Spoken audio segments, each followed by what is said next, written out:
Olá, pessoal, boa noite a todos que estão nos ouvindo, vendo, acompanhando. Hoje, mais uma edição do Notícias da Terra Redonda, um programa aí que está completando um ano, né, fazendo esse debate aqui dos temas importantes da vida nacional e internacional. Estamos aqui hoje com mais uma vez ao vivo para um debate bem atual sobre um momento importante da história do Mundial dos Trabalhadores. Vamos falar aqui dos 150 anos da Comuna de Paris, o que foi esse primeiro governo operário e também destacando aí o papel das mulheres nesse feito histórico, né? Foi no 18 de março de 1871 que os trabalhadores, pela primeira vez, organizados, trabalhadores de Paris, como se costuma falar, tomaram o céu de assalto e fizeram uma verdadeira revolução que teve um desfecho difícil por conta da repressão que se deu, e nós vamos falar disso aqui também, e também destacar aí o papel das mulheres nessa empreitada. Para falar sobre isso, nós temos aqui um convidado especial, que é o professor Silvio, professor de Ciência Política, Sociologia, da PUC de Goiás, que eu já agradeço aqui imensamente por ter aceitado o nosso convite. Muito obrigado, Silvio. E aí estamos também aqui com os nossos debatedores, o Gai Dória, nossa debatedora Luísa Barbosa e o nosso companheiro Décio, para a gente falar aqui sobre o tema. Hoje também é preciso a gente fazer a referência, né? Tivemos aí agora há pouco a decisão do STF, não é o tema de hoje, mas a gente faz questão de registrar um dia de vitória para as forças democráticas, porque o suspeito Moro finalmente foi considerado suspeito agora pelo STF, né? Com a decisão dos ministros por maioria dos votos. Então, esse também é um caso aqui para a gente refletir e avaliar também sobre o quadro nacional. Mas, de imediato, vou começar aqui, professor Silvio. Queria que o senhor falasse aí um pouco, né, a história da Comuna de Paris, que é conhecida aqui pelo movimento operário, mas acho que falta alguns elementos. Como começou, quais foram as principais reivindicações, como eles se organizavam naquele momento e como se deu essa primeira vitória do proletariado lá de Paris, né? Então, eu queria que você pudesse começar a fazer esse debate para a gente abrir aqui depois para os outros companheiros. Boa noite a Marcos, Gaio, Luísa, Décio e a todos os ouvintes. Eu agradeço pelo convite, pela oportunidade de apresentar algumas ideias e que possamos debater e tentar contribuir com os ouvintes para esclarecer algumas dúvidas. Em linhas gerais, depois eu entrarei nos detalhes, a Comuna de Paris de 1871 é uma insurreição popular, onde a gente intitula um livro Onde o Proletariado Toma o Céu de Assalto. Ela é emblemática e muito mais importante do que se apresenta à primeira vista. Primeiro aspecto que eu gostaria de ressaltar, que ela está intermediando, né, o fim da chamada Era das Revoluções Burguesas, né, de consolidação da burguesia como a fração dominante das classes dominantes, né, no caso específico da França, né, essa Comuna de Paris força que a disputa entre monarquias e republicanos, entre a burguesia e a monarquia, faça com que ele chegue num acordo para estabelecer uma forma de dominação e de exploração de classe, né, chamada democracia, a república democrática, onde eles poderiam estar se revezando no poder. Então, ela encerra esse período das revoluções burguesas e anuncia aquilo que nós poderíamos denominar de a era das revoluções socialistas. Esse é um aspecto fundamental e importante. Ela está, diria assim, numa encruzilhada histórica. Do ponto de vista do tema que vocês estão propondo também a debater, sobre a questão das mulheres, né, é importante destacar aqui que não são todas as mulheres. Nós vamos aqui falar e abordar principalmente das mulheres trabalhadoras, das mulheres pertencentes à classe operária e ao proletariado, né, que significa também a irrupção, o surgimento definitivo da presença das mulheres na luta política, na luta econômica e na luta social. Então, ela significa esse marco fundamental. E tem algumas consequências imediatas. Do ponto de vista da França, como eu já coloquei, a luta entre a burguesia republicana e os monarquistas, frente ao medo, né, provocado pela Comuna de Paris de 1871, eles se aliam e estabelecem uma chamada República Democrática, né? Então, na França, é praticamente um século de revolução e contra-revolução, né?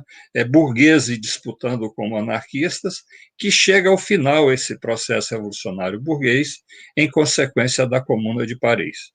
Por outro lado, tem um outro aspecto também bastante interessante, que em 1870, e isso é um dos elementos que permite e provoca a Comuna de Paris, que é a Guerra Franco-Prussiana, onde a França é derrotada e os prussianos cercam Paris, né? Cercam Paris e não se intrometem, não aventuram em invadir Paris. Ele faz um acordo com o governo reacionário comandado por Thiers, libera os exércitos franceses que tinham sido aprisionados, né, para que pudessem atacar Paris e dizimar a Comuna.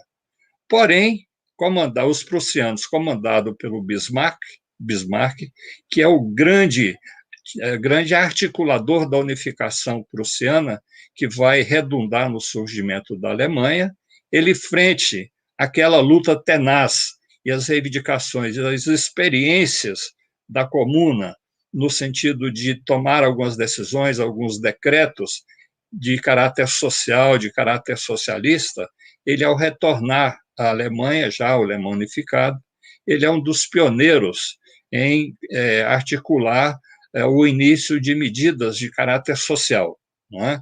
Então, quando se diz em estado de bem-estar social, esse estado de bem-estar social que vai surgindo e vai se consolidar, principalmente no pós-Segunda Guerra Mundial, o nascedouro dele está em função do temor, do medo provocado pela Comuna de Paris, que demonstrou pela primeira vez na história da humanidade que é possível destruir o Estado burguês, que é possível destruir uma sociedade baseada na exploração e na opressão de classe. Então, esse é um dos elementos bem sintéticos sobre a importância da Comuna de Paris.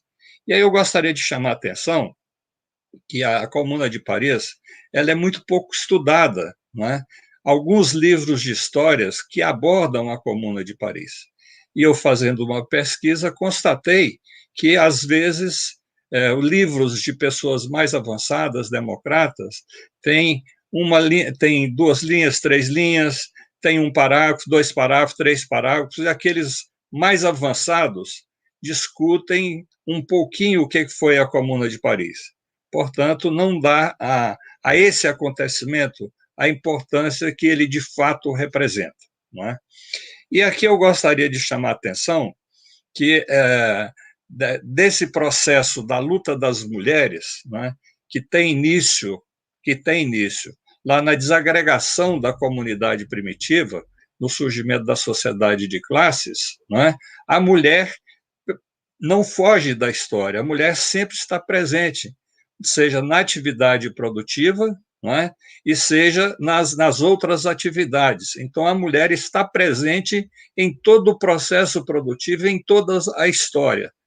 não é? Em alguns momentos ela tem um destaque maior, não é? E o destaque maior que nós poderíamos, no início dos tempos modernos, se a gente quiser colocar um marco aí, é a Revolução Francesa. Na Revolução Francesa surgem os primeiros movimentos, associações de caráter independente, de reivindicação dos interesses e dos direitos das mulheres. Não é? No caso da Revolução Francesa, 1789, tem a famosa Olympe de Gouges, que escreve a Declaração dos Direitos da Mulher. Porém, são declarações de conteúdo mais burguês. Porém, um outro momento aí nesse processo de revolução e contra-revolução é 1848, quando irrompe, surge na cena histórica o proletariado com característica independente. Até então, de 1789 a 1848, ele vem se formando, se constituindo enquanto classe e atuava politicamente comandado pelos setores burgueses, principalmente pelos setores da burguesia mais radicalizada, os famosos jacobinos. E esses jacobinos são discípulos de Jean-Jacques Rousseau. É interessante observar que, na história da França, esses setores mais radicalizados da burguesia e da pequena burguesia são russonianos. Não é? Os jacobinos, Robespierre, por exemplo, o livro de cabeceira que ele seguia como mandamentos era o contrato social.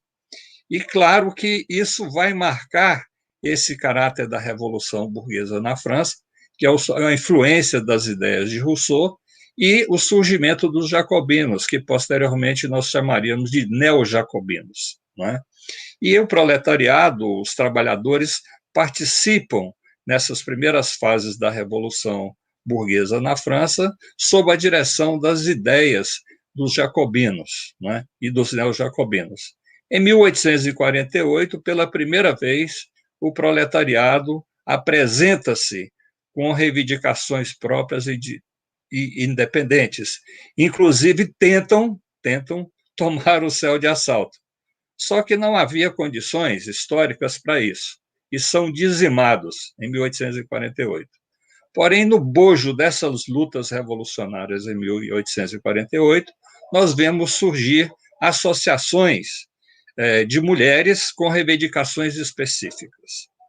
Com essa derrota de 1848, não é, as mulheres continuam participando, mas de formas diferenciadas. Chegando em 1871, a participação das mulheres trabalhadoras, assume um destaque de grande importância. Se já vinha nessas décadas anteriores, se organizando, lutando pelos seus direitos e reivindicações específicas, em 1871, na Comuna de Paris, as trabalhadoras, as proletárias, assumem, em determinados momentos, a linha de frente no processo insurrecional. Tanto que, se formos colocar assim, a curto prazo, ao limitarmos, que eu creio que é um equívoco, mas vamos pegar isso, a visão histórica, a Comuna de Paris, em 18 de março a 28 de maio de 1871, no 18 de março, são as mulheres que tomam a frente da luta contra as tropas reacionárias. E aí tem um fato interessantíssimo que eu gostaria de ressaltar para vocês, chamar a atenção. Paris é cercada por alguns morros, né? Por algumas que chamaríamos de montanha. E a mais elevada, né, chama Morro de Montmartre. Né? E nesse processo de Paris cercada pelos prussianos, né, o que é a chamada Guarda Nacional, que é uma guarda de caráter, não é as Forças Armadas, o Exército Regular, é uma guarda que ela é formada, poderia dizer hoje, para se assemelhar um pouco, correndo risco de erros, mas só para você ter uma ideia, seria um tipo de PM, de Guarda Nacional. Essa Guarda Nacional, ela não tinha funções militares, de ir à frente de batalha, só em situações muito especiais. Né? E essa Guarda Nacional, ela tem um caráter mais popular. que é uma forma, inclusive, dos setores explorados, oprimidos, de garantir a sua sobrevivência, era entrando para essa Guarda Nacional. Então, o caráter dela é ser uma Guarda Nacional popular, né? Então, nesse dia 18 de março de 1871, o exército comandado por títeres entra por Paris e vai até o Morro de Montmartre. Com qual objetivo? É porque neste Morro de Montmartre estavam situados vários canhões que tinham sido adquiridos pela vaquinha, né, pelo subsídio popular, que se arregimentou, levantou os recursos suficientes, compraram esses canhões, armaram, deixaram a montanha bem armada para a defesa de Paris contra uma possível invasão prussiana e contra as tropas reacionárias do governo francês, né?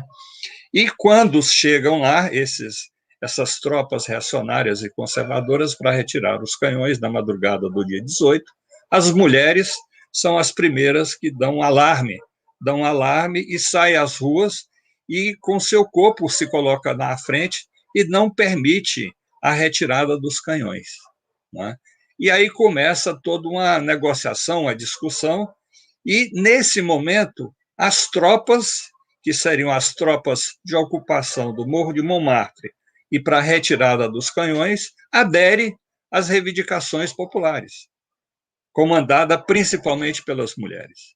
E, nesse momento, 2 oficiais ameaçam, chega, inclusive, a tentar assassinar soldados, né, do Exército Regular, e eles são assassinados, são executados, não é?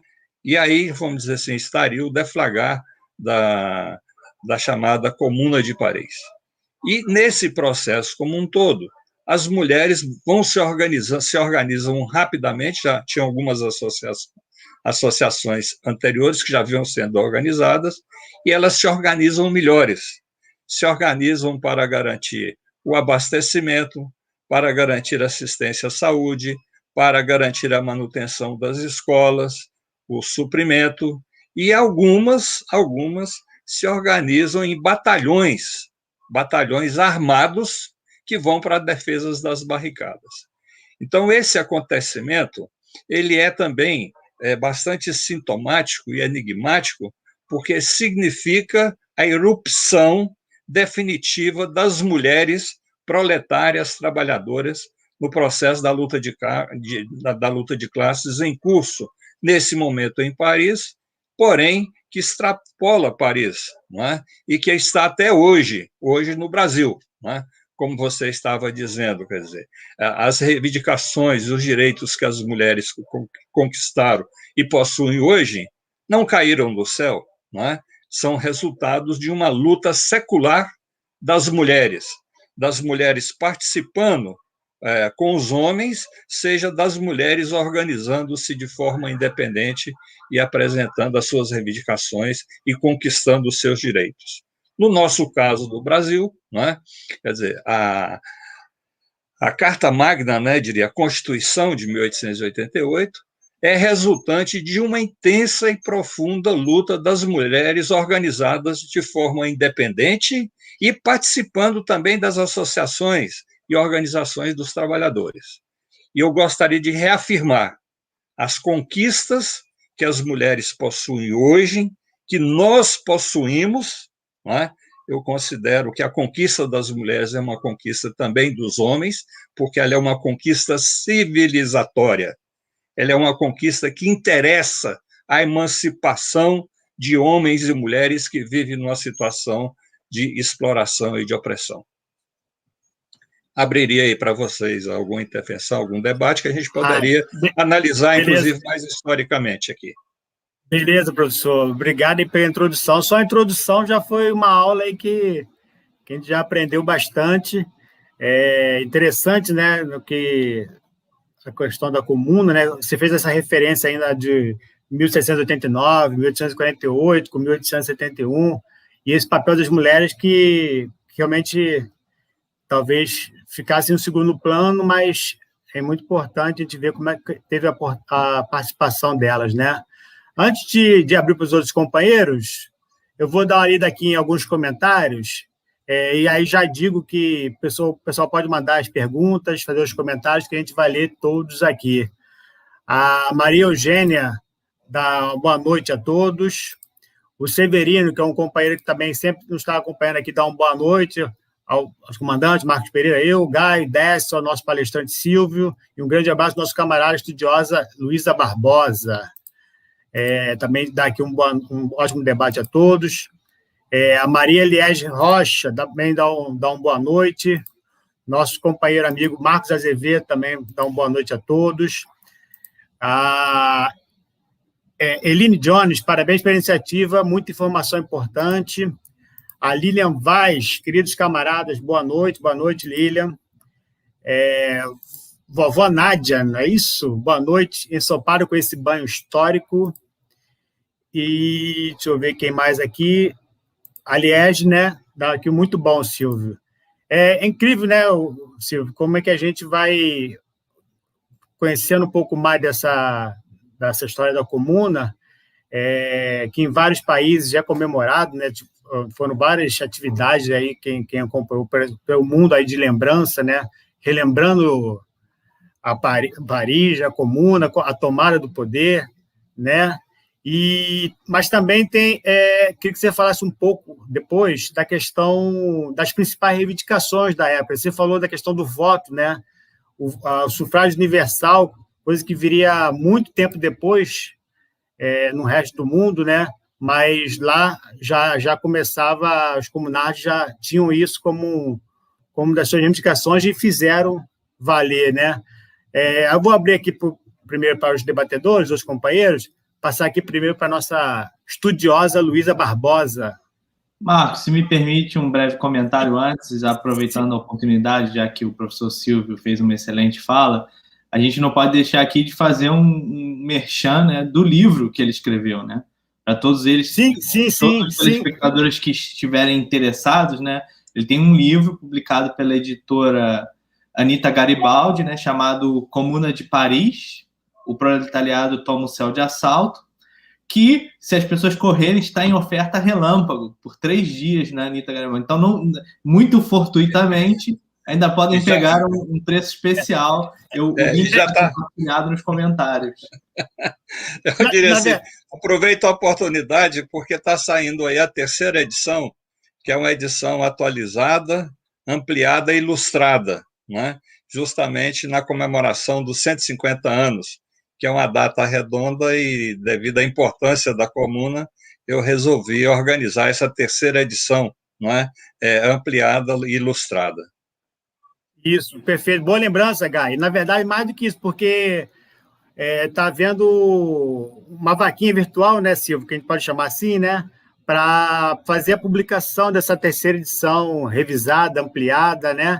E aí eu vou pegar aqui também o link e vamos colocar aqui na nossa página do programa, para que o pessoal que está nos acompanhando aí, que também queira adquirir o livro já da 3ª edição, que possa ajudar aí a concretizar essa nova edição.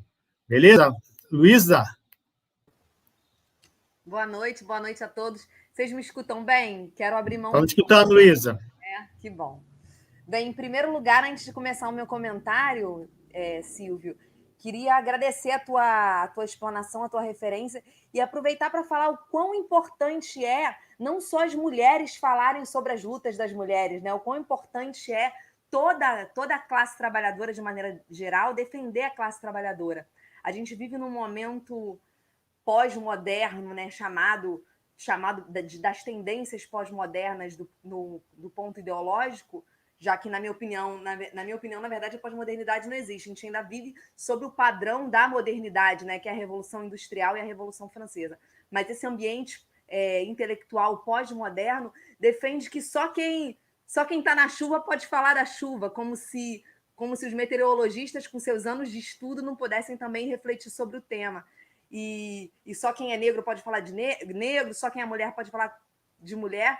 Né? Me parece que isso é mais uma desculpa reacionária, vamos dizer assim, para fugir da luta política, né? Dizer, deixa o problema com eles. Então, quero fazer essa referência, né? O quão importante é homens também falarem sobre a luta das mulheres, e fazerem referência a essas conquistas, né, que surgiram a partir do enfrentamento feminista emancipatório. Bem, e aí aproveitando essa deixa para levantar uma das principais bandeiras protagonizadas pelas mulheres parisienses no período da Comuna, que foi a bandeira contra a prostituição. E aí também pegando carona com um debate que está muito presente atualmente. Para aquelas mulheres, a defesa daquelas mulheres trabalhadoras era que a prostituição era algo tão aviltante, tão terrível, né? A mulher ser obrigada a vender o seu corpo para sobreviver, que a prostituição deveria ser banida. E eu acho que esse é um debate importante para o movimento feminista fazer, né? Porque muitas vezes a gente defende uma liberdade individualista burguesa sem compreender os limites que essa liberdade existe no desenvolvimento atual do capitalismo. Então, essa bandeira do fim da prostituição, uma bandeira que eu defendo também. Acho que a prostituição é algo aviltante numa sociedade socialista. Isso não pode ser permitido, independente das liberdades individuais, tem que, de fato, ser proibido.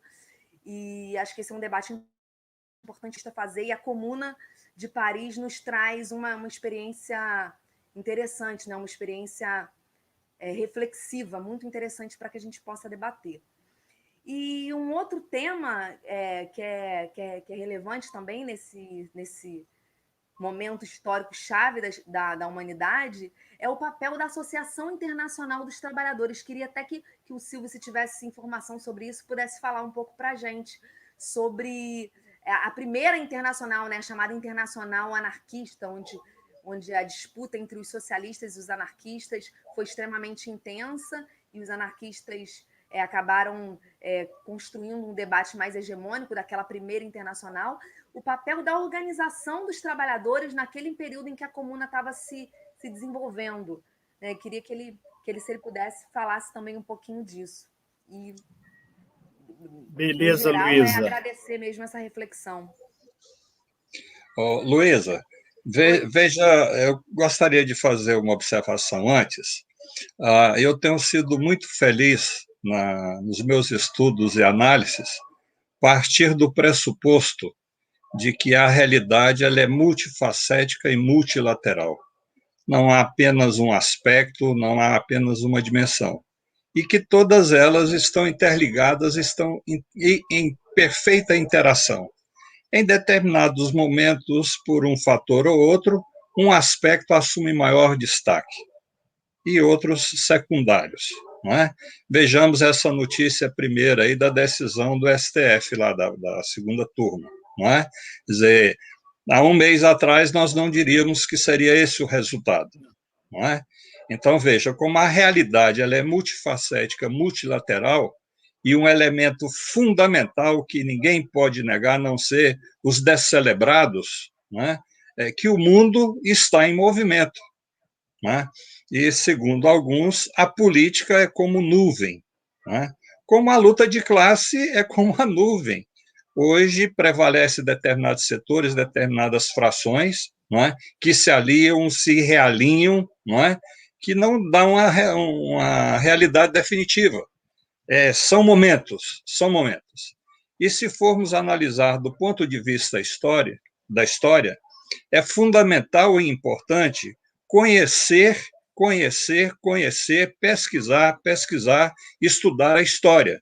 A história não como fornecedor de modelos a serem seguidos, mas aprendermos quais são as lições que essa história pode nos dar. Não é? Então, por exemplo, o que você está levantando aí, a questão da prostituição, é uma das reivindicações. Como é também uma reivindicação muito forte e vibrante, é o direito ao trabalho, é o direito a condições de vida digna, é o direito de participação política, não é? Inclusive elas pegam em armas e vão para as barricadas enfrentar as tropas da reação. Não é? Então, veja, essa participação das mulheres na Comuna, ela não pode ser reduzida a um aspecto ou outro. Ela, como parte integrante dos trabalhadores, dos proletários, ela está inserida em todo o processo da luta. não é? Chegam a organizar, por exemplo, um batalhão de mulheres de aproximadamente 120 mulheres que resistem em barricadas. Frente a essa resistência, não é? Elas são dizimadas, assassinadas em Boulevard Magenta, né? Que é uma região de Paris que chama Boulevard Magenta, numa barricada que elas estavam defendendo. Então, essa dimensão da luta das mulheres, eu pelo menos, e também dos proletários, nossas lutas como explorados e oprimidos, ela tem que ser multifacética, multilateral, e temos que estar observando a realidade constantemente para ver esses movimentos. Há uma semana atrás, nós diríamos que o resultado do STF não seria esse. E veja, essa decisão, que aparentemente pode ser não importante, ou às vezes secundária, ela está alterando o quadro político, a correlação de forças. Não é? Aquele mensageiro da morte que ocupa a presidência da República, não é? Está se estrebuchando, porque mudou o quadro político. Não é apenas aqueles que ele pode abater de um voo com um tiro qualquer, uma garrucha, ou até com estilingue, não é? A situação está alterando, está se movimentando. Outra questão que você levanta, e eu fico muito atento, de chamar atenção, e para não entrar nessa discussão, porque entre os diversos setores de esquerda, há um debate, às vezes, um debate até agressivo, não é? Para disputar qual é a tendência e corrente política hegemonizou e, de uma certa forma, dirigiu a Comuna de Paris. Esse é um debate secundário, sem importância, não é? E não encontra respaldo na realidade. Veja, é um momento de que Paris está cercada pelas tropas prussianas, está sendo invadida pelo exército reacionário francês, numa situação de guerra civil, não é? Aonde tem tarefas e linhas de frente diferenciadas, porque Paris é uma cidade grande, não é? Que está sob o comando de pessoas ligadas a uma corrente ou outra. Então, tem uma presença de anarquistas, destacada. Tem presença de marxistas, tem presença de uma outra corrente que às vezes não é muito citada, que são seguidores de Auguste Blanqui, né, o chamado blanquismo, né, que ficou registrado como blanquismo. Esse Blanqui, por exemplo, ele atua nos movimentos revolucionários em 1848. Ele tem uma vida longa. Ele chega, num primeiro momento, a lutar na insurreição da Comuna de Paris. Porém, ele é feito prisioneiro, porque ele tenta, a partir da concepção que ele tinha, que não precisava organização popular, organização de massas, que era necessário ter um grupo dedicado, não é? Dedicado à luta revolucionária e promover golpes, né? Tanto que hoje em dia blanquismo significa isso, não é? Então, eu creio que se a gente for por esse caminho de buscar determinar quem é a força hegemônica, se é anarquista ou socialista ou marxista, eu acho que a gente se perde, porque, inclusive, tem pequeno-burgueses, seguidores do jacobinismo, que nós chamaríamos de neo-jacobinos, que desempenham um papel importantíssimo na luta e na resistência contra as tropas reacionárias, não é? Inclusive, tem elementos da pequena burguesia, pintores, músicos, não é? Que participam e têm um papel importante. Então, eu creio que a gente deve procurar se ater à realidade dos fatos, não é? E um pouco, creio, da minha opinião, não é? É secundário dizer quem é o pai, quem é o mentor da Comuna de Paris, porque, no fundamental, a insurreição que leva à histórica Comuna de Paris de 1871, ela não tem paternidade. Inclusive, ela se dá num contexto muito particular e muito específico. Não sei se consegui responder. Perfeito, professor. Obrigado aí. Queria passar aqui para o nosso amigo Décio Gomes Filho. Décio. Boa noite a todas e a todos. Boa noite. Boa noite, Décio. Pessoal. Boa noite. Estamos escutando, né? Estamos escutando. Boa noite, pessoal do outro lado, que nos acompanha aqui na Notícia Redonda. Eu queria começar aqui meu comentário com uma dica de filme. Tá? Isso tem um pouquinho a ver com a minha história mesmo, né? Porque uma das minhas frustrações foi não ter feito, não ter formado em história, acabei formando em comunicação. Então, tem essa coisa meio tardia de pesquisar sobre história, de ler alguns casos, alguns pontos específicos da história. Eu sempre tive interesse específico na luta dos irlandeses, né, pelo processo de resistência ao imperialismo, ao processo de colonização inglês. E lá eu cheguei a um diretor chamado Peter Watkins, que era um cara que dirigia documentários para a BBC. E ele fez um documentário lá em 1960 e pouco, uma coisa assim, chamado Culloden, que trata sobre uma das batalhas chaves, né, na luta do James Stewart lá na Irlanda, né, o James Stewart contra o George, uma batalha que aconteceu lá. E o Peter Watkins, em seguida, em 2000, ele fez um filme chamado La Commune. Eu assisti esse filme há cerca de 8 ou 7 anos atrás, e na época eu tinha uma cópia, eu não consegui ver o filme no cinema, então eu consegui uma cópia muito ruim, com uma legenda que veio do Google Translator, então estava em inglês e traduzido pelo Google Translator, não dava para entender. E agora uma colega no grupo sugeriu o filme, né? E eu lembrei, e agora fui descobrir esses dias que já tem esse filme no YouTube. Eu estou pedindo aqui até a gente vai colocar aqui o link. É um filme longo. Coloquei aqui, Décio, coloquei. São duas partes, uma 2 horas e meia, outra 3 horas, quase 5, 6 horas de filme. Mas para mim é um filme definitivo para entender a história da Comuna de Paris. Quem dera eu tivesse de tempo de saber disso antes para reassistir o filme agora. Tá? Agora, voltando aqui ao nosso debate sobre a Comuna, como eu disse, eu sou formado em comunicação, então eu tenho uma certa preocupação em tentar agora, né, através do YouTube, que a gente, enquanto esquerda, a gente possa desmistificar alguns do bicho-papão, né, que essa coisa que a pós-verdade e a pós-política, né, cria, que já vem com essa criminalização do comunista, comedor de criancinha e tal, né? Então, uma coisa que eu gostaria de lembrar aqui são 2 aspectos que na Comuna de Paris que a gente deveria usar como exemplo para explicar o que realmente a gente defende.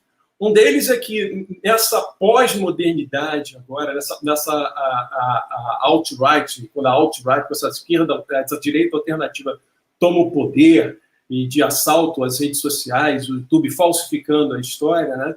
Eles costumam vir muito com esse discurso moralista do servidor público, né, que ganha salários de marajá e tal. Quando a gente sabe que, na verdade, não é bem assim, né? Os servidores que ganham altos salários, na verdade, são os juízes, né, os promotores, né? O professor, por exemplo, não. Mas o curioso é que exatamente foi na Comuna de Paris, né, que pegaram os salários, que eram salários dos servidores públicos, que eram administradores, que eram eleitos, né, inclusive não podiam acumular cargo, né, pegaram os salários e nivelaram com o salário dos operários, dos trabalhadores. Não foi algo do tipo, como querem fazer agora, né, abaixar só o salário dos professores. Ou seja, eles nivelaram a nível de ser algo justo, né, de trazer para o mesmo patamar. Quem ganhava muito trabalhava em administração pública, né, e nivelaram com os salários da classe proletária. Ou seja, isso é o que a esquerda não defende. A outra coisa, outro ponto importante também é a ideia da ditadura do proletariado. É outro fantasma que eles criam, do tipo, não, olha, eles querem a ditadura do proletariado. Quando, na verdade, a ditadura do proletariado, né, ela não é sobre o oposto de democracia, e sim sobre a ideia de que, numa sociedade de classes, a gente vai ter sempre o Estado controlado por uma classe. Então, é uma forma de ditadura. Então, para Marx, por exemplo, se Marx chegasse aqui hoje, a gente teria uma democracia burguesa. Então, teve um momento lá na frente que o Engels foi falar, inclusive, exatamente isso, né? Se vocês querem saber o que é a ditadura do proletariado, olhem para a Comuna de Paris. Olhem para a Comuna de Paris. Porque isso não tinha nada de ditadura. Né? Isso não era ditadura, no sentido que as pessoas enxergam como oposto de democracia liberal. Né? Na verdade, o que existia ali era uma democracia radical, né? Que era o povo que vai para as ruas e que elege seus representantes na forma de democracia radical. É isso que eu queria deixar claro aqui e dizer que eu acho que a gente deve usar esses exemplos, principalmente o exemplo da Comuna de Paris, para desmontar essa narrativa da direita liberal. Eu não estou falando só da direita tosca, não. Tá? Estamos falando da direita liberal. Inclusive, dentro da esquerda também existe gente que adere a essa narrativa, dentro da esquerda liberal, que adere a essa narrativa, sabe? Para olhar de forma de criminalizar toda a ideia de democracia radical que está na origem, lá atrás, na Comuna de Paris. É isso. Passo a palavra aos colegas. Décio, muito boas suas informações aí, sua intervenção. Veja, qual foi a primeira medida da Comuna? Qual foi o primeiro decreto? Dissolução do Exército Profissional. Não é? O povo em armas. O povo em armas organizados através e na Guarda Nacional. E um detalhe importante, todos os cargos públicos, inclusive na Guarda Nacional, eram eleitos democraticamente. E, em qualquer momento, se ele não cumprisse as responsabilidades que foram atribuídas para ele, ele poderia ser destituído, seja na Guarda Nacional ou em qualquer cargo público, ao que nós chamamos do voto revogatório. Não é? Isso significa, do ponto de vista da democracia, uma influência que eu queria chamar a atenção de Jean-Jacques Rousseau. Não é?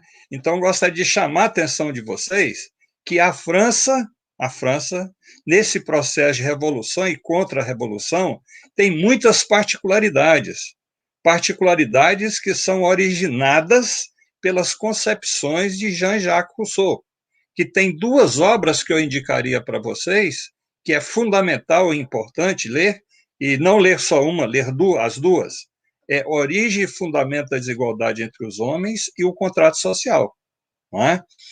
Que são fundamentais, porque, de fato, o que apregoa naquelas condições históricas, e é bom ressaltar que não era possível Rousseau ir além disso, mas ele diz que qualquer governo que signifique exercício do poder que não seja legitimamente escolhido e mantido, ele é inválido, ele pode ser revogado. Não é? Então, esse princípio do voto revogatório, ele é adotado na Comuna. E eu queria chamar a atenção também de outro aspecto na Comuna, que não havia uma teoria, não havia uma concepção prévia. Essas decisões, elas vão acompanhando o ritmo do processo da luta de classes da guerra civil que se desenvolvia. Então, o primeiro decreto foi esse, extinção do Exército Profissional. Não é? Segundo é esse que você disse, não é? Quer dizer, ninguém poderia receber em nenhum cargo, nenhum posto, um salário superior à média do salário dos operários. Uma outra grande decisão, que eu diria assim, uma grande conquista, que vai marcar a história da humanidade após essa decisão, é o Estado laico. É a escola profissionalizante, não é? Então, essas decisões, elas são de maior importância e marcam a história da humanidade. Não é? Então, essas ideias que hoje nós consideramos, não, isso foi fortuito, foi uma negociação da burguesia, não, isso é resultado de conquistas que, nesse caso específico que eu estou citando para vocês, que tem como ponto de partida a Comuna de Paris. Não é? Então, essas decisões são importantes. Por outro lado, na Comuna de Paris, no seu início, há uma plena e ampla liberdade, inclusive permitindo que a reação dentro de Paris, promover esse ato de sabotagens. Promover esse ato de sabotagem contra revolucionários, permitir a eles fixar seus cartazes, não é, nos muros e nas paredes. Não é? Porém, essa reação teve uma ação tão violenta, de implodir, de tentar destruir prédios públicos, de matar pessoas, né, matar comunardes, que aí sim, pela primeira vez, eles tomam a decisão, falam, olha, não, isso aqui é a contra-revolução que está entre nós não podemos permitir essa liberdade, não é? Mas é de plena liberdade.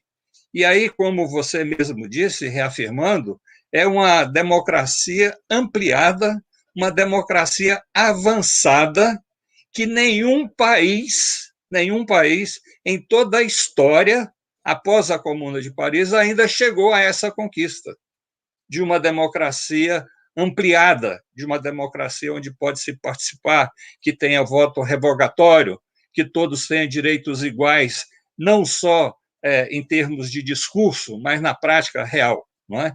Então, a Comuna de Paris ela é plena, é cheia de lições. Não é? E foi aí o que você disse, quer dizer, Marx diz, olha, quer ver o que é a ditadura do proletariado? Olha a Comuna. Não é? E aí o que ocorre? É que no século XX, não é? Principalmente no pós-Segunda Guerra Mundial, não é? Com os golpes militares patrocinados pelas grandes potências imperialistas, aqui, por exemplo, no caso do Brasil, se implementaram regimes ditatoriais.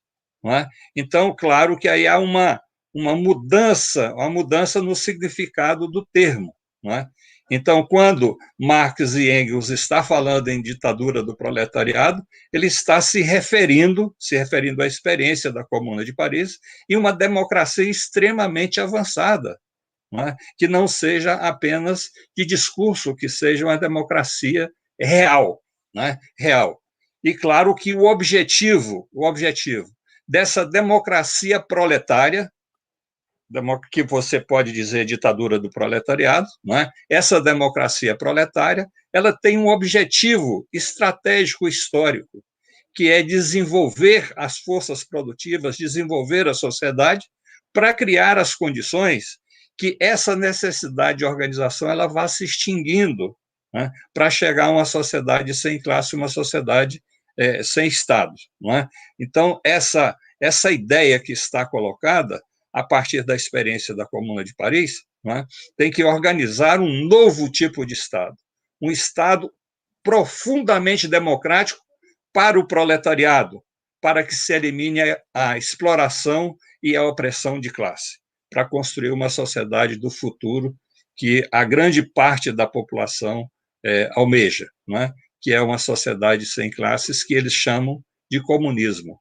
E essa palavra comunismo, né? Quer dizer, ela é uma palavra tão antiga, não é? Ela surge lá do processo da transição da barbárie para a vida em sociedade. Não é? Quer dizer, aquilo que é comum, aquilo que se faz de todos, ou seja, é uma organização social onde prevalece a solidariedade, prevalece a igualdade. Não é? Então, o que você quer dizer com comunismo?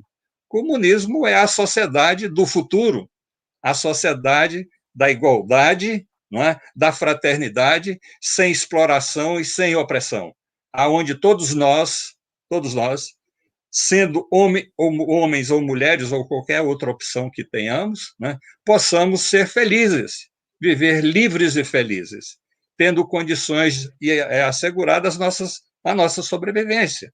Não é? Porque eu pergunto aqui para vocês e para os ouvintes, não é?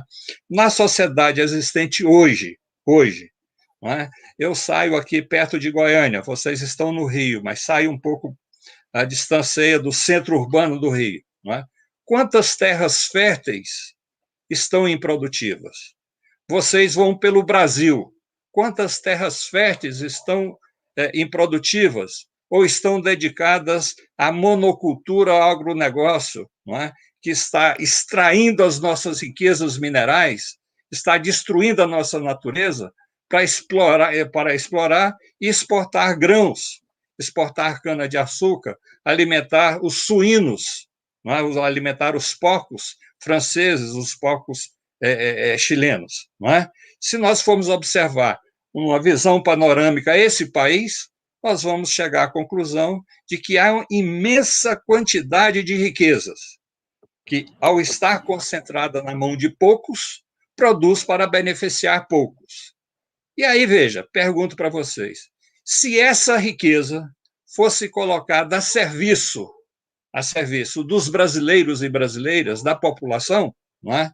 Era possível eliminar a pobreza, a miséria, uma série de calamidades que nós vivenciamos no nosso cotidiano. Não é? Isso aí qualquer um, em plena consciência, vai chegar a essa conclusão. Por que isso não é feito?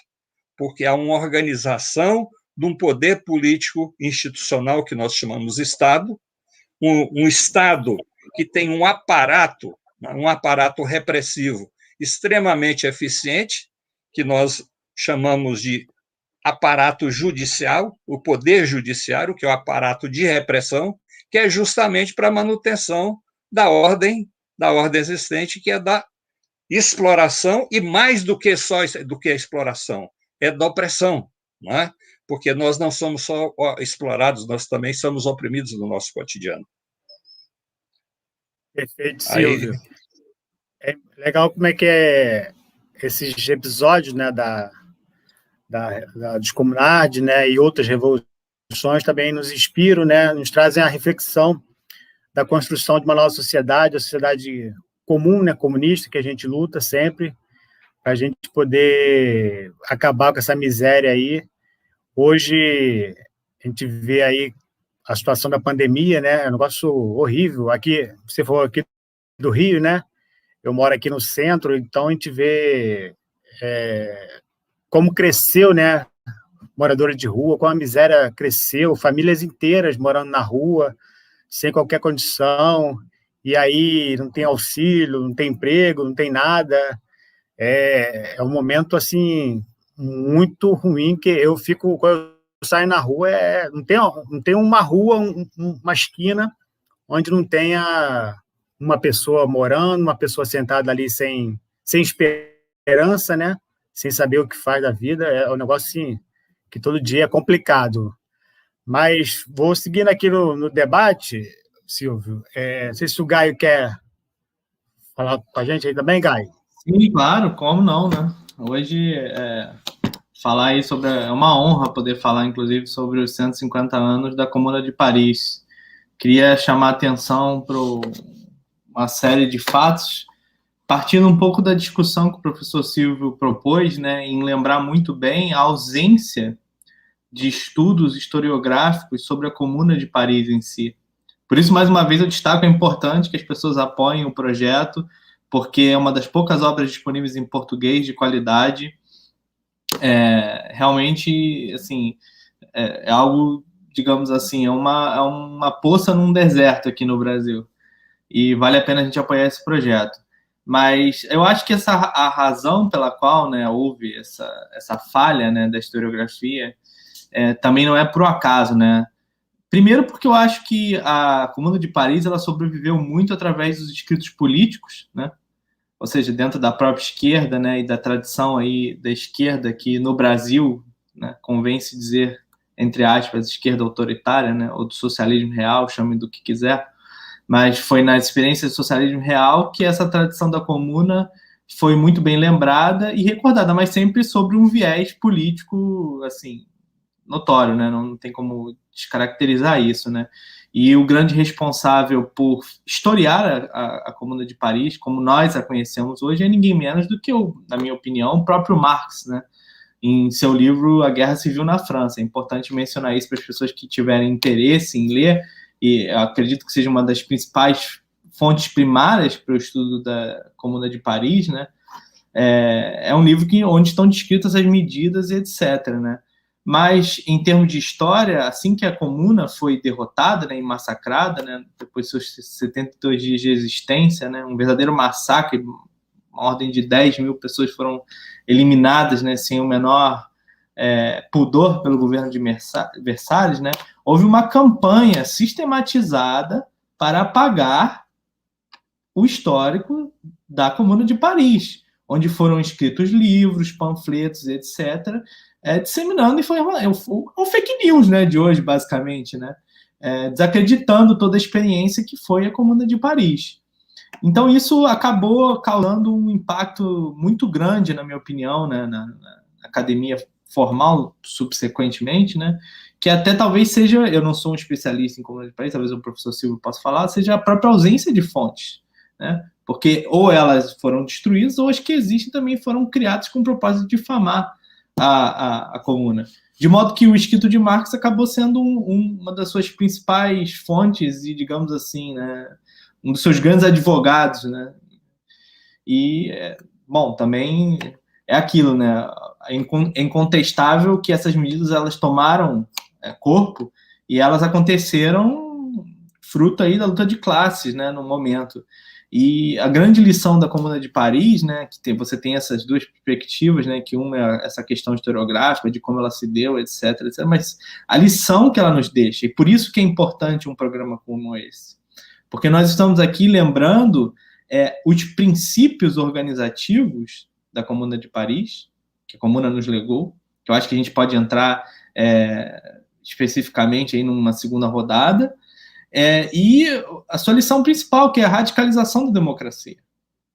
Radicalização da verdadeira democracia. É isso aqui que se trata a Comuna de Paris. É importante repetir isso infinitas vezes até que entre na cabeça das pessoas. E é óbvio que, por se tratar de uma experiência, né, ainda que possa se argumentar insuficiências, né, democrática, que absolutamente lançou princípios novos da modernidade, né, que, como o professor Silvio bem colocou, né, a separação da igreja do Estado foi declarada na Comuna de Paris. É uma coisa absolutamente revolucionária para a época, né? Essa coisa da eleição dos cargos, né, do mandato poder ser retirado via eleição também, e de incluir não apenas o legislativo, como o próprio executivo e o judiciário. Isso é importante dizer, o judiciário também era eleito, né?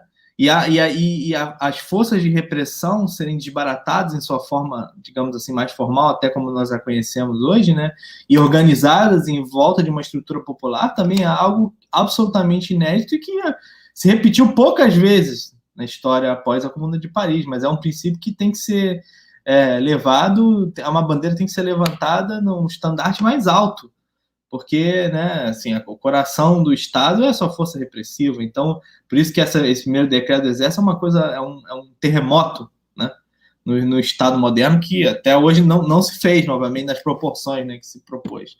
Mas eu encerro minha fala aqui também dizendo que os princípios da Comuna de Paris eles foram fundamentais para estruturar os estados e as experiências socialistas no século XX, né, que deram a Revolução Russa, a Revolução Chinesa. A China, até hoje, organiza o seu Estado, as suas instituições, de acordo com os princípios da Comuna de Paris. Isso não sou eu que estou falando, você pode perguntar para qualquer chinês. Com relação a esses salários que foram mencionados, né, onde os funcionários altos, né, deveriam ganhar o mesmo salário de um trabalhador qualificado, acontece hoje, ainda que possa se argumentar de maneira formal, na China. O salário do presidente chinês é $22 mil anuais, o que é um dos melhores salários de presidente do mundo. Então, assim, pelo menos em termos de princípios, os funcionários chineses, né, e de alto escalão, todos ganham nessa faixa de dinheiro, que é o que foi colocado. Quem tiver interesse, eu insisto que leia essa Guerra Civil na França de Marx, porque ali estão colocados, né, todos esses principais princípios que foram levantados aqui, né? E o mais importante é realmente destacar a sua lição histórica, né? Termino minha fala repetindo isso, né? Que é exatamente isso, a noção de radicalização da democracia. E aí eu citaria, já que você citou a Guerra Civil na França, do Marx, é uma obra fundamental, não é? E que lê também com muita atenção o prefácio do Engels, não é? E, ao contrário um pouco do que você disse, quer dizer, ainda houve e há uma ação da grande burguesia de não permitir que se debata, se divulgue o que foi a Comuna de Paris. Né?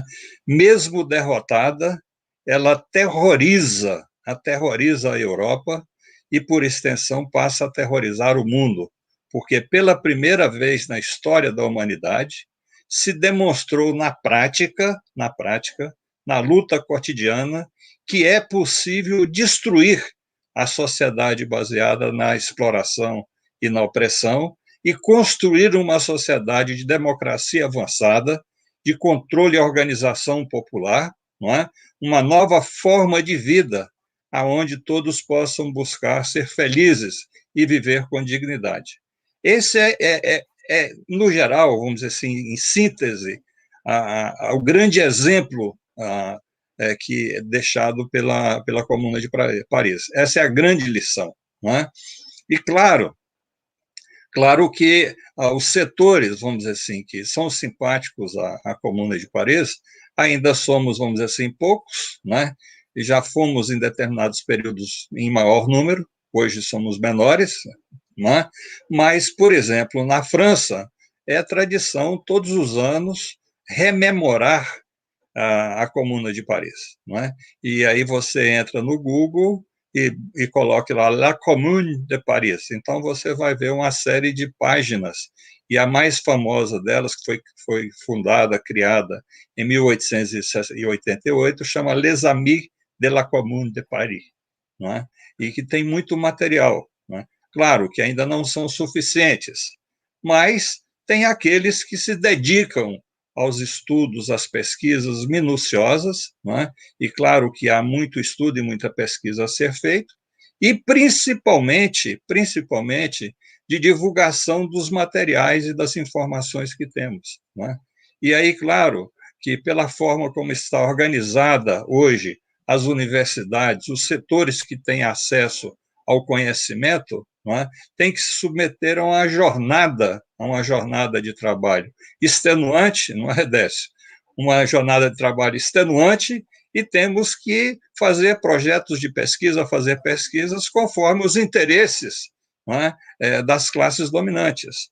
Então, se você apresenta um projeto de aprofundar e investigar a Comuna de Paris, ou uma revolução de caráter popular, ou uma revolta de caráter popular, você não tem financiamento e não tem tempo suficiente para isso. Não é? Então, há uma censura, há um cerceamento de classe, não é? Nos estudos. E, claro, como consequência, naquilo que é divulgado. Não é? Por exemplo, esse livro que eu estou lançando, a 3ª edição, não é? Há um cerceamento do setor editorial. Eu, felizmente, consegui o apoio da editora Anita Garibaldi e da Fundação Maurício Grabois, e estou tentando, aí, através do Catarse, levantar o dinheiro suficiente para publicar essa 3ª edição, que, por ser 150 anos, que ela seja ampliada, atualizada e ilustrada, né, para que possa responder às necessidades que estão colocadas por esses 150 anos de rememorarmos, né, a Comuna de Paris. Silvio, então, aproveitando aí, né, a gente publicou aí o link, né, para que todos possam contribuir também, quem já quiser adquirir o livro. Tem os prêmios também, não é isso, Silvio? São os artigos, como é que é? Fala um pouquinho do livro para a gente. Está sem o microfone, Silvio. O livro, basicamente, é a 2ª edição, porém eu anexei vários artigos que eu escrevi posteriormente, não é? E como às vezes as pessoas reclamavam, mas está faltando imagens, não é? Das barricadas da Comuna, não é?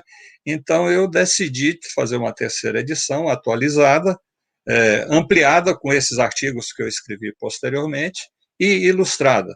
Então eu tenho certeza que aquelas pessoas que se dispuserem a estudar e ler sobre a Comuna vai ter o prazer de folhear e de manusear um livro de qualidade, bem ilustrado, e alguns temas também de aprofundamento. Por exemplo, essa questão que a Luísa levantou sobre as tendências, não é? Tem um artigo específico sobre as correntes e as tendências existentes que se manifestaram na Comuna de Paris, não é? Então, lá está uma resposta a isso. publiquei aqui, coloquei à disposição também, tendo em vista o tema, não é? Um artigo que é a Comuna de Paris e as Mulheres Revolucionárias, onde eu faço aí uma abordagem histórica da luta das mulheres, principalmente na França, e, por extensão, em alguns outros países europeus. Não é? Então, a minha contribuição, não é esse esforço de publicar essa terceira edição, que necessita da participação e da contribuição de todos aqueles que estejam interessados em empunhar e manter viva a bandeira da luta pela liberdade, pela fraternidade, por uma sociedade socialista, que está expresso nesse livro A Comuna de Paris. Ótimo, ótimo, Silvio. E tem uma caneca aí, que eu vi que você estava com a caneca. Tá aqui. Essa caneca é um companheiro de Florianópolis, que está lá também, ele é um artista, grande talento, né? Mas, dado a pandemia, não é? Ele não é patrocinado, então ele resolveu, para sobreviver, fabricar canecas. Né? Eu estou apoiando aqueles que queiram também adquirir a caneca. Tem o livro A Comuna, tem um livro que eu organizei que é sobre concepções e formação do Estado brasileiro, uma outra alternativa, e essa caneca, não é? Que tem a capa do livro, não é? No verso tem umas frases, não é? Que é de exaltação da comuna, não é? E que eu concluo que o futuro da humanidade será socialista. E aproveitar, então, o pessoal que está em casa aí, né, fazer até um pedido aqui, que a gente colocou o link do Catarse aqui, né, está disponível, e quem puder colaborar, e quem não puder, mas puder, pelo menos compartilhe o link, gente. Vá para as redes sociais, mande pelo WhatsApp, coloque no Twitter, coloque no Facebook. A gente precisa ser solidário, porque a direita está super organizada nisso, está sendo bancada nisso, entendeu? A gente precisa ser solidário. Vamos compartilhar. Temos que enfrentar os fake news e as mentiras, né? Enfrentar os fake news e as mentiras com estudos organizados, sistematizados e bem fundamentados. Recordando que a história do passado ela está se movimentando hoje e que já estamos construindo o futuro. Esse governo de genocidas, de mensageiros da morte, por mais fortes que ele tenta aparentar ser, ele tem um tempo muito curto. E se nós observarmos os últimos acontecimentos, já se começa a discutir qual a melhor forma e menos traumática de tirar esse genocida da presidência da República. E a história é isso, né? A história é luta, luta. E para lutar é necessário conhecer, é necessário ter consciência, é necessário estar num campo de batalha com muita clareza e dedicação. E eu me coloco, desde há muitos anos, não é? Há quase 70 anos, né, ao lado da luta dos trabalhadores, dos proletários, pela construção de uma sociedade mais justa, mais fraterna e mais igualitária por uma sociedade socialista. Perfeito, Silvio. Obrigado. Queria passar para a Luísa. Só um minuto, Gaia. Eu posso dar uma palavra, que eu tinha uma bola para levantar para a Luísa, aproveitar que eu esqueci de falar, antes da Luísa começar a falar. Se for rápido, pode. Se for rápido. É rapidinho. Só quero lembrar, inclusive, da importância do 18 Brumário, que a Luísa sempre fala, com relação ao 18 Brumário com a Comuna de Paris, né? Que o Marx, inclusive, o 18 Brumário foi escrito antes da Comuna, mas o Marx chegou a antecipar já a queda, né, o golpe do Napoleão III, e principalmente, que isso o Silvio falou sobre desmontar lá o Estado operário, né, o Exército, a Guarda Nacional, né, isso tem a ver com o que está no final do 18 Brumário, né, de simplesmente, não basta apenas passar a máquina administrativa e militar de mão, ela precisa ser destruída. E mais tarde o Marx vai lembrar e vai falar, se você olhar lá para trás, a Comuna de Paris fez isso. Vou passar a bola para a Luísa em homenagem a ela, porque 18 Brumário é o assunto dela. Que a Luísa ainda vai falar sobre o assunto, sobre isso mesmo, né, Luísa? Você ia falar. Essa obra foi bom que você lembrou dela. Essa obra é imperdível, tem que se ler também, não é? Tem que se ler também. Eu moro em Búzios, Silvio, e a gente tem um grupo aqui de estudos marxistas, o G-Marx, e esse foi um dos livros que a gente leu, então a gente demorou bastante tempo lendo, então Eu estou com ele muito na cabeça. E lemos especialmente para ler o mundo hoje, né? Para ler a situação política que o Brasil e o mundo vivem e o avanço do bonapartismo. Eu ia falar uma outra coisa, mas vou falar disso também, Décio, já que você jogou essa, vou tentar fazer aqui uma reflexão, também considerando essa perspectiva, porque a minha questão era em relação à memória, né? Porque a memória assim como tudo na sociedade capitalista, ela é objeto de disputa. A memória não está alheia aos acontecimentos políticos e econômicos de cada contexto histórico, né? Chamar de revolução uma revolução também faz parte da disputa. Eu estudo a Revolução dos Cravos e existem diversas leituras nesse século que tentam afirmar que ela não foi uma revolução. A própria Revolução Francesa, uma revolução clássica, existem estudos na França muito bem rebatidos pelo Éric Robesbal, que vem a Revolução Francesa como uma transição também democrática, né? O nome revolução dá medo, faz as classes dominantes tremerem. E saber que é possível fazer uma revolução precisa ser cada vez mais pronunciado, divulgado, para que a população saiba que tudo é possível durante um processo revolucionário. Tudo se torna plausível. Tudo que antes parecia um absurdo passa a ser não só possível, como necessário no período revolucionário. E aí a minha pergunta, Silvio, seria mais ou menos nesse sentido. O que a Comuna de Paris pode nos trazer hoje de ensinamento para o momento e para o período histórico que vivemos hoje? E aí aproveito o que o Décio falou. Nós vivemos, sem dúvida nenhuma, né? Eu que sou uma pessoa de muitas dúvidas, dessa dúvida eu não tenho, nós estamos vivendo um regime bonapartista, um bonapartismo tropical, à la brasileira, mas o espectro que está no poder atualmente no Brasil é um espectro com características populistas do que o Marx se caracterizou como o bonapartismo. Então, de que forma é possível também um levante dos de baixo, uma rebelião dos de baixo, um grito do povo oprimido? A Comuna pode nos ensinar a partir daí? E uma segunda questão recentemente, né, no dia do aniversário da Comuna, um economista que eu cito muito aqui também, publicou no site dele, o Michael Roberts, o contexto econômico vivido pela França no período pré-comuna.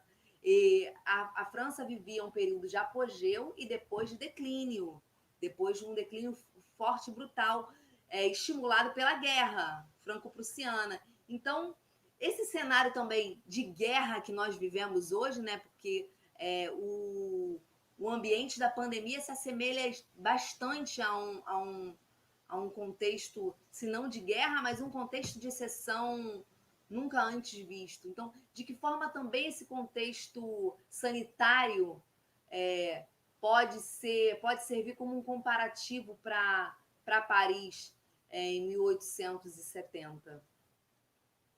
Silvio, antes de você responder, Silvio, acho que o Gaio também queria fazer uma pergunta, que a gente já emenda, que estamos com 1h15 quase. Aí acho que o Gaio queria fazer uma pergunta. Só fazer um breve diálogo com a fala prévia do professor Silvio, né, que ele falou essa questão aí de Paris, né, dois pontos, né, primeiro aí que, né, a Comuna de Paris ela é lembrada na França, né, mas ainda tem um legado um pouco controverso, né, onde ainda se disputam as diferentes narrativas ainda, digamos assim, até hoje, né.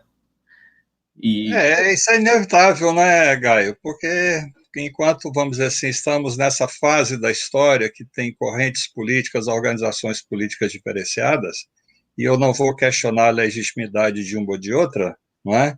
Nós vamos ter interpretações diferentes. O que, na minha perspectiva, o que nós devemos ser é democratas e debater e dialogar sem querer destruir a opinião do outro, não é? Porque quanto mais nós debatermos, nos força a pesquisar, nos força a estudar, e isso vai trazendo mais luz, não é? Mais luz sobre a história e vai nos permitindo compreender melhor o acontecimento ou os diversos acontecimentos. Perfeito.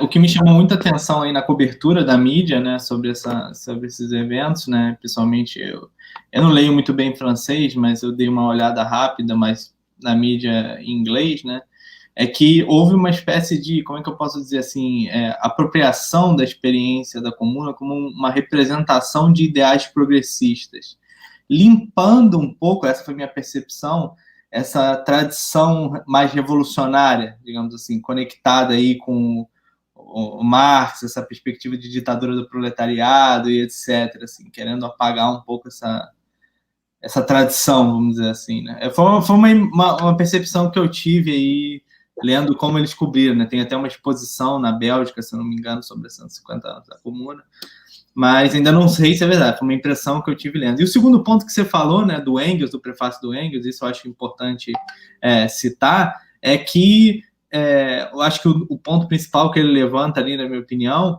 é que a comuna seria vitoriosa caso ela tivesse um pouco mais de autoridade e centralização. Não sei se o professor Silva concorda com isso, mas, assim, isso lançou um pouco os debates, né, que posteriores acabaram pautando aí a dinâmica do conceito de ditadura do proletariado, vamos dizer assim, né, que qual é o grau aí que você tem que ter entre autoridade, centralização, descentralização e democracia, né? Então, enfim, coloco aí para mim, para a gente encerrar aí com uma breve polêmica, né? Não, inclusive, Gaio, Gaio. Silvio, posso emendar aqui com a pergunta do Décio e eu também faço uma pergunta? Diga. Décio? Sim, diga. Sim, eu queria perguntar sobre a não expropriar, porque a comuna não expropriou os bancos, né? E, curiosamente, no final das contas, quando o exército do Thiers, né, foi montado, parece que ele, inclusive, pegou empréstimo com os bancos. Quer dizer, os bancos financiaram o mesmo exército que depois foi massacrar a comuna lá na Semana Sangrenta, né? E eu queria entender por quê, né? Será que ingenuidade foi essa, né? Era o quê? Tentar preservar, criar aquela percepção de não vamos tocar na propriedade privada? Claro que... Silvio, eu queria já aproveitar, então, porque essa questão dos bancos, né, é sempre comentada aí quando se fala aí da derrocada lá da experiência, né? Mas, assim, que outras situações, ou que outros problemas, ou falta de experiência, o que ocorreu, não se esperava a reação que houve, eles não estavam esperando. Além dessa questão dos bancos, que outros casos se poderia citar de como talvez uma falta de experiência, ou não acreditar que a reação viria tão forte, que houve nessa derrocada, que descambou para uma repressão brutal, né? Mulheres, crianças que morreram. Não sei se eu tenho os números de mortos. Olha... O Engels, inclusive... Estão me ouvindo bem agora? Melhor? Sim. O Engels, sim. inclusive, no prefácio desse livro que foi citado, da Guerra Civil na França, diz que se tivesse expropriado os bancos, o final da comuna poderia ter sido outro, provavelmente teria sido outro. Agora, também tem um aspecto importante. Eu fiz logo no início aquela minha pergunta sobre a Associação Internacional dos Trabalhadores, né, a AIT, a primeira internacional, mas a classe operária na França, naquele período, não estava pronta, não estava estruturada, não estava formada, não era numerosa, não era a classe operária da Alemanha, nem a classe operária da Inglaterra. Sim. Ali, o Hobsbawm e o Thompson, né, historiadores ingleses, vão dizer que ali era muito mais povo do que classe operária, né? Muito mais massa do que classe operária. O que a gente poderia dizer aí, Luísa, genericamente, como proletariado, não é? Quer dizer, porque há um debate que me parece que leva a equívocos também, a relação entre proletariado e classe operária, não é? Quer dizer, Engels é muito claro no prefácio do Manifesto do Partido Comunista, né? Ele diz proletários, e o lema é proletários do mundo univos, não é? E claro que isso, com o desenvolvimento das forças produtivas, revoluções industriais, não é? proletário foi se transformando em operário, não é? E claro que isso aí leva como consequência, tem uma consequência política grave, não é? Que é deixar de lado os assalariados em geral, que são explorados e oprimidos, e concentrando na classe operária, não é? E isso, vamos dizer assim, hoje não dá mais para ficar nesse debate, porque a realidade já teve mutações, transformações, não é?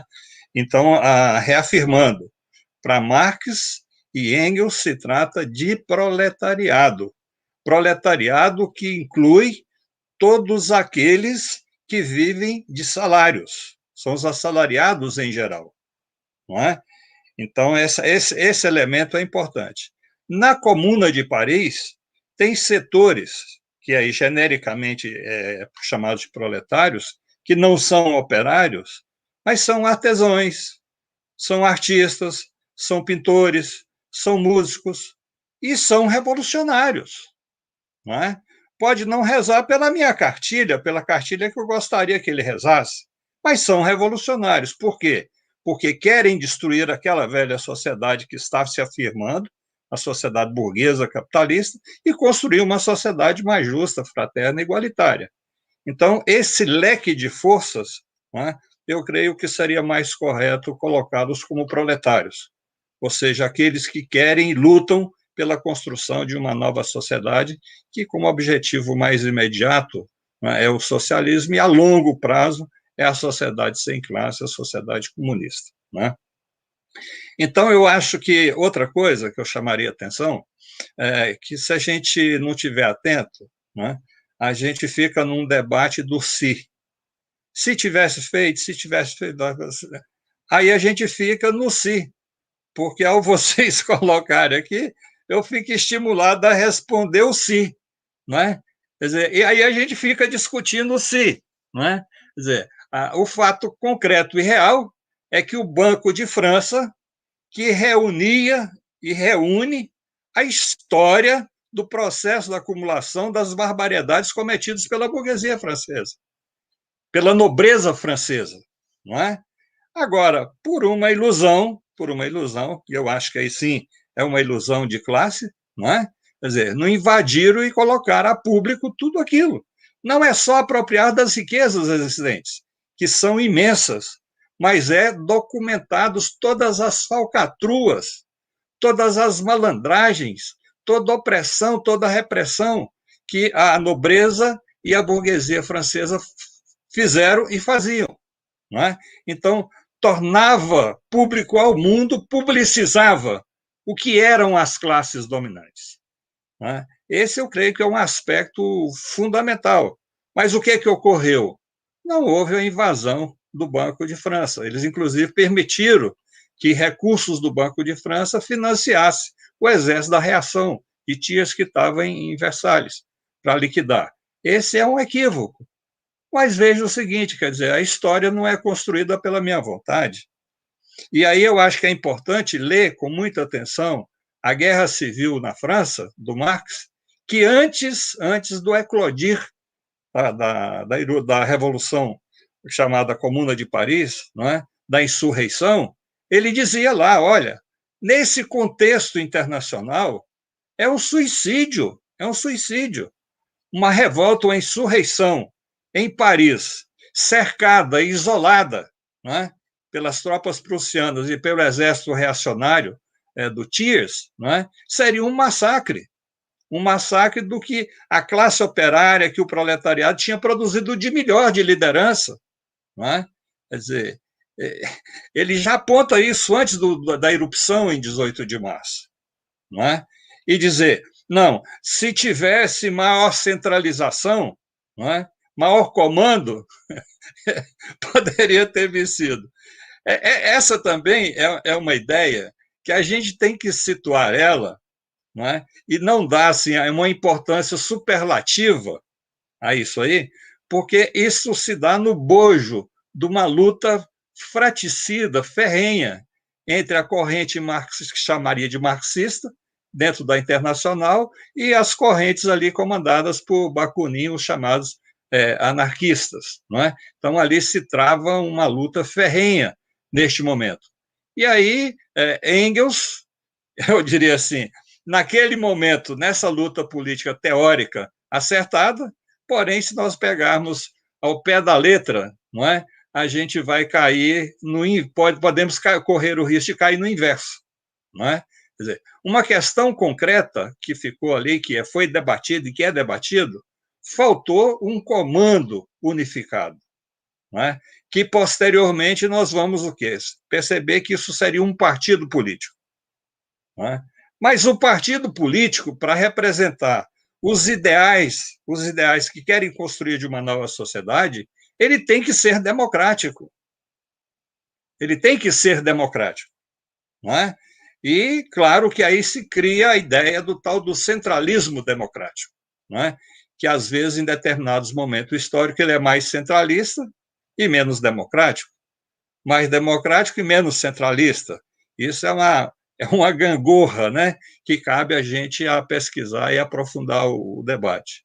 Para não deixar passar em branco o que a Luísa levanta ali sobre o 18 de Brumário, né, que Marx analisa lá o Luiz Napoleão, que vai se transformar no Napoleão III, né, ele faz uma crítica ferrenha, era uma personagem medíocre, nem na França residia.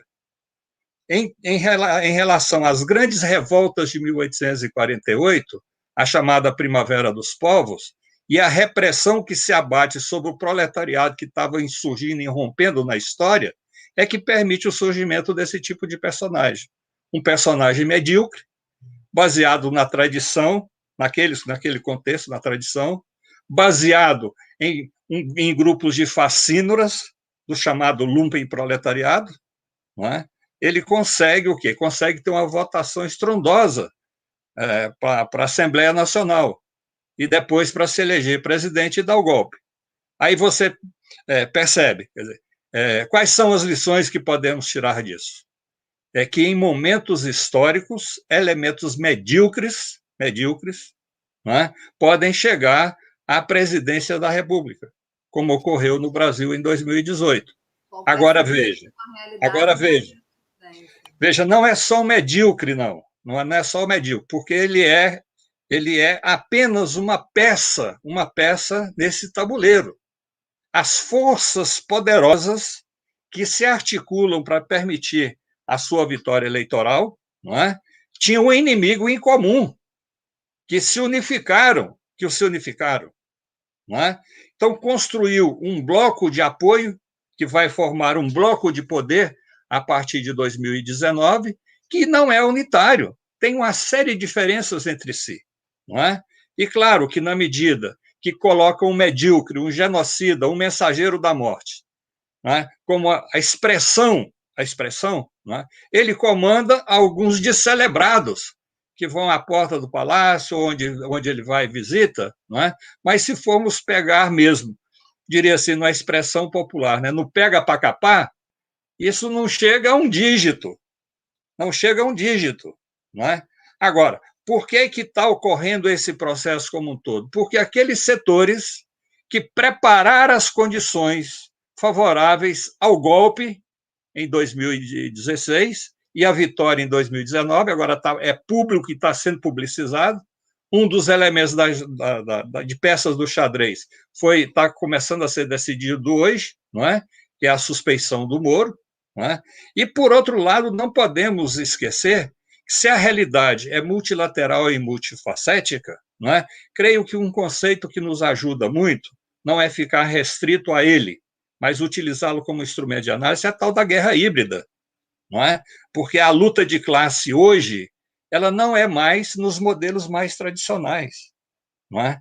Ela vai desde os elementos da cultura, do controle das informações, da espionagem, da contra-espionagem, das fake news, ou seja, a luta de classes é multilateral e multifacética.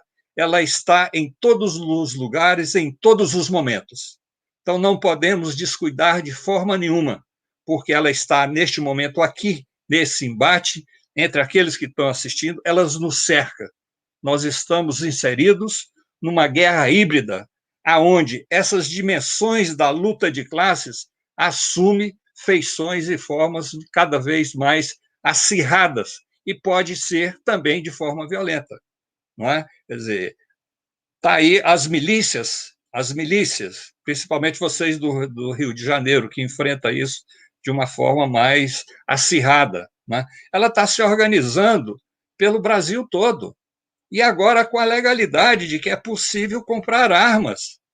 Tem um desmiolado, um genocida que vive fazendo o gestozinho das armas, não é? Agora, do ponto de vista do processo civilizatório, isso está fadado ao fracasso. Ao fracasso. Ninguém em sã consciência, a não ser os desmiolados, descelebrados, querem viver numa sociedade de violência, de agressão, aonde eu não possa buscar o meu direito à felicidade. O meu direito à felicidade pressupõe condições de trabalho, salários, moradia, escola, saúde, não é? E isso está sendo negado por esse governo genocida e de mensageiros da morte. E eu posso estar enganado, mas já se começam a movimentar as peças no tabuleiro para encontrar a melhor forma de retirar esse genocida da presidência da República. E não será surpresa, para mim não será surpresa, se ele não conseguir concluir o seu mandato. Ô, Silvio, isso aí é o que todo dia eu acordo pensando nisso, que esse cara não vai chegar até 2022, porque o Brasil não aguenta mais 2, 3, 4 anos desse genocida, como eu gosto que não chame ele de genocida, né? Como é que a gente chama ele de genocida? Silvio, hoje, assim, foi daqueles programas que a gente pode dizer que foi uma aula, né? Espero que o pessoal que nos acompanhou tenha conseguido compreender um pouco mais do que foi a Comuna.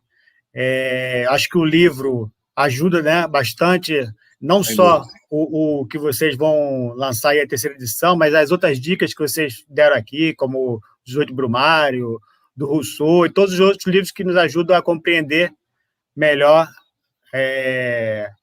o espírito lá dos comunards, que fizeram um papel que merece todo o nosso destaque, merece toda a nossa consideração para homenageá-los aqui de forma simbólica, né? E, principalmente, também, a gente não pode deixar de falar do papel das mulheres, que também é preciso destacar nessas revoluções, em específico aqui da Comuna de Paris.